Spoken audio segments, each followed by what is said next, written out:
حکمرانی کو قبول کرنا فعل حرام ہے. آغا صاحب آپ تو ممبر پر یہ بیان کرتے ہیں, اور اس کی مثال میں آپ بتاتے ہیں کہ امام حسین علیہ السلام نے یزید کو اسی لیے قبول نہیں کیا جبکہ یزید نے امام حسین علیہ السلام کو شہید بعد میں کیا, اس جرم میں شہید کیا کہ امام حسین یزید کو ایک لبرل, سیکولر, فاسق اور فاجر حکمران کے طور پر کسی صورت قبول کرنے کو تیار نہ ہوئے. یزید نے ہر کوشش کی کہ امام مان جائیں لیکن امام نہ مانے اور بالآخر شہید کیا اس جرم میں. امام نے یزید کی اس سیکولرزم اور لبرلزم کو پہلے انکار کیا قبول کرنے میں, اور یزید نے اس کے ریئیکشن میں رد عمل کے طور پر امام حسین کو قتل کیا. لیکن آغا صاحب آپ ہمیں تو یہ بتاتے ہیں کہ امام حسین لبرلزم اور سیکولرزم, فسق و فجور سے دوری اختیار, نفرت اختیار کرتے ہیں, اور مکتبۃ تشیع کے افکار اور نظریات کے مطابق یہ فعل حرام ہے اگر کوئی شخص اس کا ارتکاب کرے گا. تو علامہ صاحب آپ تو عملی میدان میں ایک لبرل اور سیکولر حکمران پر مرنے مارنے کی اور اس پر خون کے آخری قطرے تک کھڑے ہونے کی قسمیں کھاتے ہیں. امام بارگاہ میں آپ کو شور کرتے ہیں, امام بارگاہ میں آپ انقلابی نظریہ پیش کرتے ہیں, عملی میدان میں آپ یہ کرتے ہیں. جب یہ علماء زیر سوال آتے ہیں اس انقلاب سے متاثر عوام کے ہاتھوں جن کو علامہ سید جواد نقوی کی فکر اور نظریے نے منقلب کیا,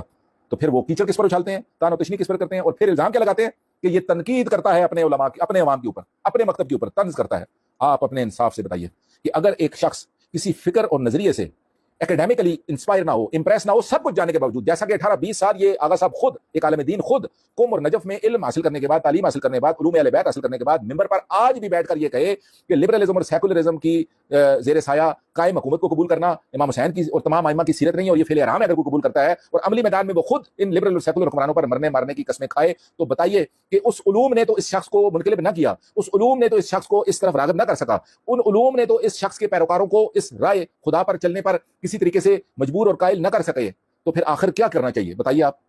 ایک ڈاکٹر جب ایک نارمل دوائی کسی کو دیتا ہے اور وہ دیکھتا ہے کہ اس کا مرض اس قدر سنگین ہے کہ سوائے اس کو نشتر چلانے کے, اس پر سوائے آپریشن کے ذریعے نشتر چلا کر اس کے اندر سے اس بیماری کو نکالنے کے علاوہ یہ کینسر بن چکا ہے, اس کا کوئی علاج نہیں ہے, تو وہ آپ بتائیں کہ کیا وہ ظلم کر رہا ہوتا ہے اس کے اوپر. اسی طرح علامہ سید جواد نقوی صاحب نے جب الہی فکر اور نظریے, الہی تعلیمات, الہی افکار اور نظریات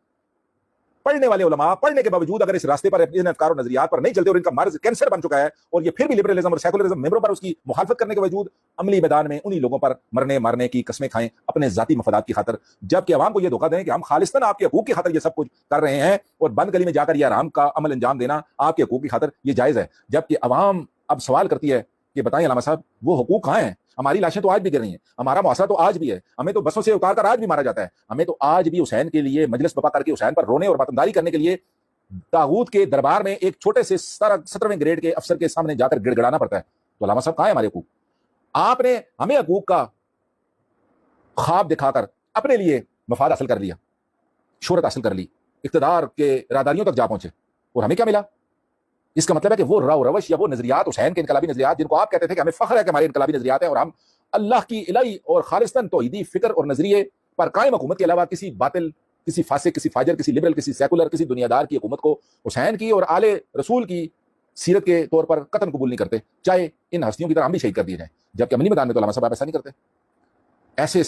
انقلابی عوام کی طرف سے سوال اٹھائے جانے کے بعد یہ آغا صاحب پھر 1 گھنٹے کی مجلس پر کر علامہ سید جواد نقوی کو شیعت سے خارج قرار دیتے ہیں, ان پر لعن طعن کرتے ہیں, اور ایسی مسخ شدہ شیعت کی ویک فوٹنگ پر ایسی باتیں کر کے ان کو کنٹروورشل کرنے کی کوشش کرتے ہیں. مگر مکروا ومکر اللہ واللہ خیر الماکرین. قم اور نجف میں بیٹھے ہوئے بڑے بڑے علماء تاکہ مراجع جن کی اجارہ داری اسی قسم کے علماء جس فکر کے عامل علامہ سید جواد نقوی ہیں, ان کی فکر دراصل خمینی بت شکن کی فکر ہے, اور خمینی بت شکن کا انقلاب آنے کے بعد اور نظام ولایت فقیہ قائم ہونے کے بعد لوگوں کا اسی طرح جس طرح پاکستان میں فکری اور نظریاتی انقلاب علامہ جواد نقوی لائے, امام خمینی نے 79 سے پہلے اس معاشرے میں فکری اور نظریاتی انقلاب لانے کے بعد سوسائٹی میں سوشلی انقلاب لایا اور حکومت کا تختہ الٹا, جس کی وجہ سے بڑے بڑے نجف اور قم میں بیٹھے ہوئے علماء بھی امام خمینی کے خلاف اس وجہ سے ہو گئے کہ ہماری اجارہ ختم ہو گئی ہے, اب ہم اس کے زیر سایہ کام کریں گے. جیسے کہ آج نظام ولایت فقیہ کا مرکزیت کا نظریہ پیش کرو تو مجتہد فوراً چھلانگیں مارنا شروع کر دیتا ہے کہ میں خود ولی فقیہ ہوں, بھائی مجھے تم کہتے ہو کہ اس ولی فقیہ کا فتویٰ آ گیا اور میں اس کے تابعداری کروں.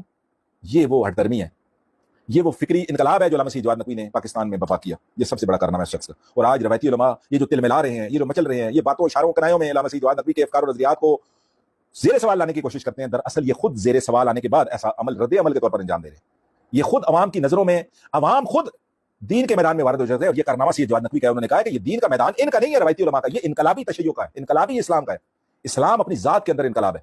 لہٰذا اٹھو اور اس دین کے میدان میں وارد ہو جاؤ, اور لوگوں کو اس لبرلزم ان روایتی تشیع کے گھرانوں میں پیدا ہونے والے بچوں کو لبرلزم اور سیکولرزم کے نظاموں کی خدمت کرتے ہوئے بچوں کو باور کرایا کہ کیوں ان لبرل اور سیکولر, تم خدا نے تمہیں پاکیزہ صفت پیدا کیا, پاکیزہ ہستیوں کا ماننے والا پیدا کیا, اس لبرل کے نعرے لگاؤ گے, اس پر خون کے آخری قطرے تک جان نچھاؤ, تمہارا اتنا پاکیزہ خون جو حسین پر نچھاور ہونا چاہیے, جو ایک پاکیزہ فقیہ پر نچھاور ہونا چاہیے، اس پر نچھاور کرو گے؟